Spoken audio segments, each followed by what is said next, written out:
Apa mungkin evaluasi dari tim riset CNBC Indonesia untuk pergerakan bursa kita di sepanjang tahun?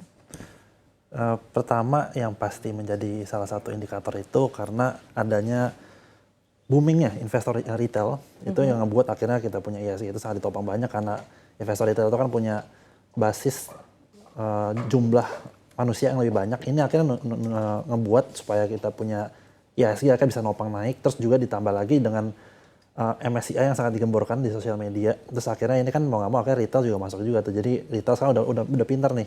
Mereka udah ngerti terkait MSCI, terus juga terkait investasi. Itu kita bisa lihat sekarang bahwa investor retail aktivitas yang aktifnya itu sangat-sangat tinggi dan udah mencapai all time high juga. Ini nunjukin bahwa emang kalau misalkan ada retail masuk itu segala macam, ini ngebuat akhirnya IHSG indeks di Indonesia ini bisa naik tinggi dan juga saham-saham yang emang terutama yang emang digemborin di dalam sosial media ini dan naiknya cukup kencang, ini juga akhirnya nopang IHSG juga. Walaupun kayak kita lihat sebenarnya saham-saham perbankan terus saham-saham yang emang big cap segala macam masih ada yang lag. Cuman kita perlu lihat bahwa tetap IHSG itu naik segala macam dengan adanya investor retail, dan kita perlu lihat bahwa sekarang investor domestik di dalam negeri terhadap di Indonesia itu udah 74%, jadi sangat-sangat tinggi.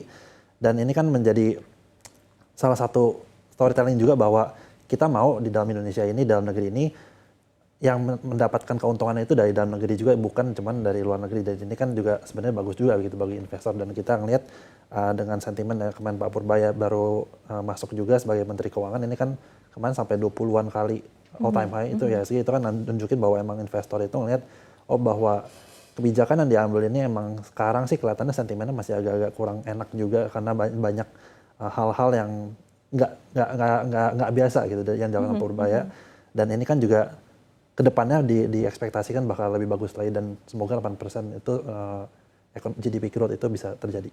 Oke, nah tadi berbicara ada artinya fenomena-fenomena menarik ya yang kita bisa perhatikan di sepanjang tahun 2025 untuk market kita. Tadi Mas Gelson sampaikan bahwa investor retail kita ramai di tahun ini ya, dan ini sebetulnya juga sesuai mungkin target dari Bursa Efek Indonesia yang yang ingin terus meningkatkan jumlah dari investor retail begitu. Tapi selain investor retail yang semakin ramai, kita juga bisa melihat ya preferensi dari investor ini juga cukup menarik ya untuk saham-saham pilihan di sepanjang tahun 2025 begitu ya, fenomena untuk pergerakan saham-saham konglomerasi yang melesat luar biasa. Ini juga menjadi salah satu highlight ya untuk market kita di tahun 2025.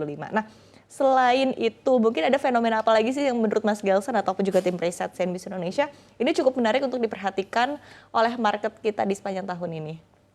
Kalau misalnya kita lihat sebenarnya dari karena di dunia ini sekarang lagi ada walaupun sebenarnya kuantitatif tightening ya, cuman kita ngelihat kemarin dari segi money supply itu tetap numbuhnya cukup tinggi gitu. Jadi itu menjadi salah satu indikator juga kalau misalnya kita lihat S&P itu naik, terus gold juga naik, dan ini kan di IHSG juga naik, dan juga masih banyak Nikkei pun naik walaupun dia dari segi ekonomi itu belum terlalu bagus-bagus banget. Tapi ini kan nunjukin bahwa sebenarnya emang money supply ini udah cukup sebenarnya, udah cukup walaupun dari segi ekonomi, core ekonominya itu nggak sesuai sama kenaikan harga saham dan indeks ini.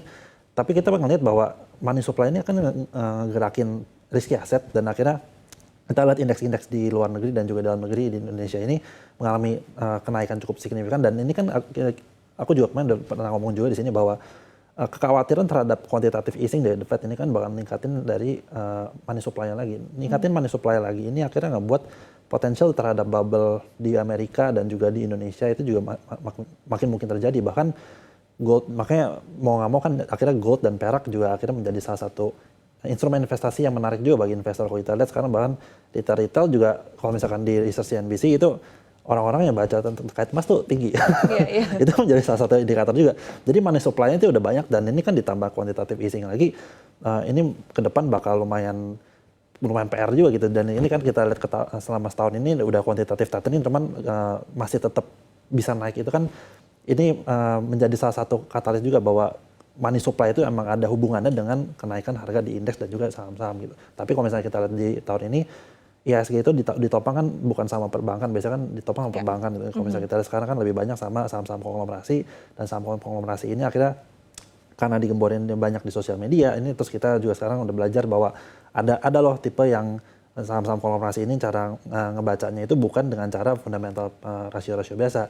Bisa lihat dari bit overnya, bisa lihat dari segi storytellingnya gimana, terus juga bisa dilihat dari broker summary segala macam. Ini akhirnya ngebuat investor retail udah lebih pintar dan ngelihat nih kira-kira emiten mana yang demand-nya itu lebih yang demand-nya tinggi, terutama misalkan ada sekuritas dari luar itu segala macam inflow masuk ke sini dan itu kan biasanya beberapa emiten yang emang terfokus ke situ-situ aja gitu. Itu menjadikan salah satu indikator juga bahwa Indonesia itu menjadi salah satu dengan indeks tertinggi dan mungkin dua hal itu yang ngebuat akhirnya indeks juga bagus. Oke, kan kita melihat artinya banyak ataupun juga ada hal-hal baru begitu yang terjadi di market kita begitu ya di sepanjang tahun 2025 ini, mulai dari tadi ya tipe investor, kemudian juga mulai dari pilihan saham, kemudian juga belum lagi kalau kita tarik ya dari market secara keseluruhan begitu ya, pergerakan harga gold dan Bitcoin bahkan sempat all time high di saat yang bersamaan begitu ya, hampir bersamaan. Demikian juga dengan pergerakan bursa yang melesat di sepanjang tahun. Artinya ada tren-tren ataupun juga ada fenomena-fenomena baru begitu menjadi sebuah tren di sepanjang tahun 2025 ini yang tentu akan menjadi set the trend untuk tahun depan begitu ya. Jadi menjadi basic utama begitu. Nah, apa yang akhirnya bisa kita pelajari di tahun 2025 ini dan mungkin akan menjadi tren baru di tahun 2026? Kalau misalnya kita lihat dari segi di Indonesia terutama ya, P ratio sama PBV dari total keseluruhan saham itu masih cenderung netral aja sebenarnya. Tapi ini kan didorong sama saham-saham konglomerasi itu akhirnya tinggi banget dan kita perlu belajar bahwa ternyata MSCI itu punya peran penting untuk di tahun ini terutama terhadap kenaikan emiten-emiten tertentu. Kayak misalnya kita lihat nih beberapa emiten konglomerasi itu sangat-sangat pokoknya ujungnya di MSCI gitu. Tujuannya MSCI supaya dia dapat tambahan dana segala macam, akhirnya kan bisa ekspansi bisnis lebih gede lagi. Jadi sekarang konsepnya adalah di mana emiten-emiten ini naikin harga sahamnya dulu. Dari situ nanti dia bakal masukin aset-asetnya. Jadinya aset-aset dia harga naik. Seiring berjalannya laporan kuartal itu kan nanti naik, asetnya naik. Dan itu kan sebenarnya dikejar sama perusahaan-perusahaan konglomerasi dan itu sebenarnya bagus juga. Tapi ini kan terjadi sejak Pak PP itu ngebuat pattern baru di mana dia akhirnya dengan perusahaan-perusahaan itu bisa ngebuat skema baru terkait growth dari perusahaan dia gitu. Ini kan soalnya kalau misalnya kita lihat kan sebenarnya brand itu kan udah dari lama banget, udah tahun berapa gitu.